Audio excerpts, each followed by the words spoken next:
Hey everyone, welcome to the Blue Valley North Library website. Today we're going to be talking about using Toondoo. So the very first thing you're going to do is go to toondoo.com, Toondoo, and Toondoo looks like this. Toondoo does have some slow servers, so when you are signing up for your account, try and stagger yourselves. That's probably one of the hardest parts of the process, and then once you have your account, Toondoo does a lot better. So once you click on sign up for free, you're going to choose this option on the right, sign up for Toondoo. And then you are going to pick your username and password. Please pick a username that's appropriate, nothing like KC Chiefs 11 or anything like that. Use a realistic username, your password. You can use your school email address, and then you'll click on register. It might take a second between registering and when you're actually in the site. I already have a registration, so I'm going to click on login and go log in.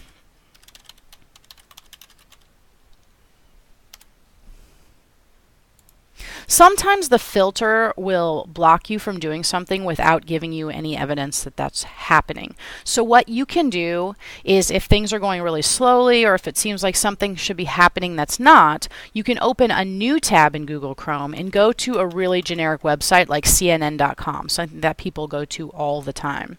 After that page loads, then you can sometimes go back to the Toondoo site and it might make things work a little better. And there we go. So now that I'm logged in, the easiest thing to do is to click over here on Tunes. You can just mouse over and then choose Create Tune. One thing I want to warn you about, do not use any of these vertical layouts. Vertical layouts are not allowed to be used in Toon books, and since you're going to take a bunch of different strips and put them together into a book, you'll have to choose the horizontal layouts. So I'm going to start by choosing this one, and the Toondoo creator will load, and it looks like this. You'll see that there are millions of different things that you can insert into the slides. You can start with backgrounds, so you can choose these backgrounds, and all you have to do is click and drag. It's very easy to use. So once you have your concept, you'll just choose backgrounds that match. And you'll notice over here, this happens to have one page of backgrounds. What you can do is, if I chose a totally different scene, then it has 5 pages of backgrounds. So I would have to scroll through all those to find something that I liked. And you just click and drag until you have the things that you want in the background. Then you can go and add characters, which there are a million different things you can choose from. You can add props. When you're ready to type things into a box, there's a couple things you need to be aware of. If your box has a little tail, that means that a character is speaking. You can also just add some of these kind of graffiti words, and you can choose a box that doesn't have a tail, in which case that means that it's not someone speaking, it's just kind of narration. So you would use a box like this to kind of give some background information.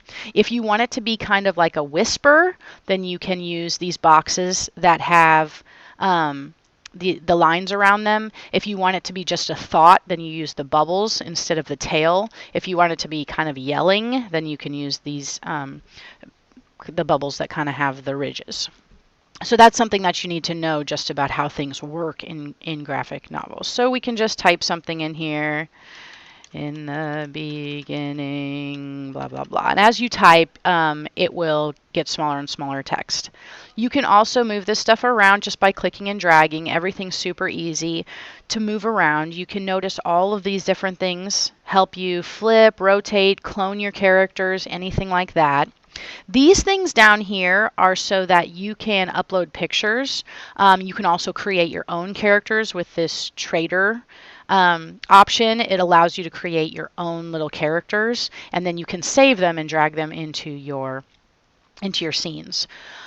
When you are finished, on the main menu, you can save your tune. So I'll call this scene 1, and I'll just put my initials, and then I'll put a little description. I'll uncheck let others redo. It doesn't really matter. Allow others to purchase this. I don't really care about that. And then I will publish it to the world. Once I publish it, it'll show up in my list. It says your Toondoo is ready. So you can print it or you can look at it. And this is what it looks like in its finished version. obviously I didn't do very much, so and I'm getting a warning. Let's say no. So once my tune is finished, I can exit. Let's try saving it again. Okay, so I'm going to click Go to Page again. We'll see where it takes us. We seem to be frozen. What I should be able to do since I have an idea. Let's refresh. We'll refresh in CNN. We can exit. And if I go to my tunes, there it is. It shows up in my list. So I can go back and edit it more if I want to. And once I have all of my tunes done, then what I can do is put them together in a book. So I'll go to Books. I'll choose Create Book. And it does say right here, the bookmaker doesn't support vertical layout. And then what you can do is drag a tune from my list and put it in to my book. So I'll have this one first, and then I'll go to the next page. Oops. And then I'll drag insert after this page, and then I'll choose the next one. And once I'm done, then I'll choose Publish. So let me give it a title.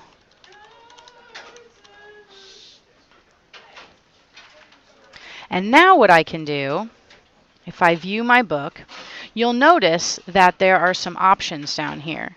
I am going to go to My Tune Books. I'm going to choose the book that I have, which is this one. I'm going to go to Page. And this is the link that I am going to send. Actually, let's see what happens if we email this to friends. No, we don't want to do... Oh, yeah, we could do that.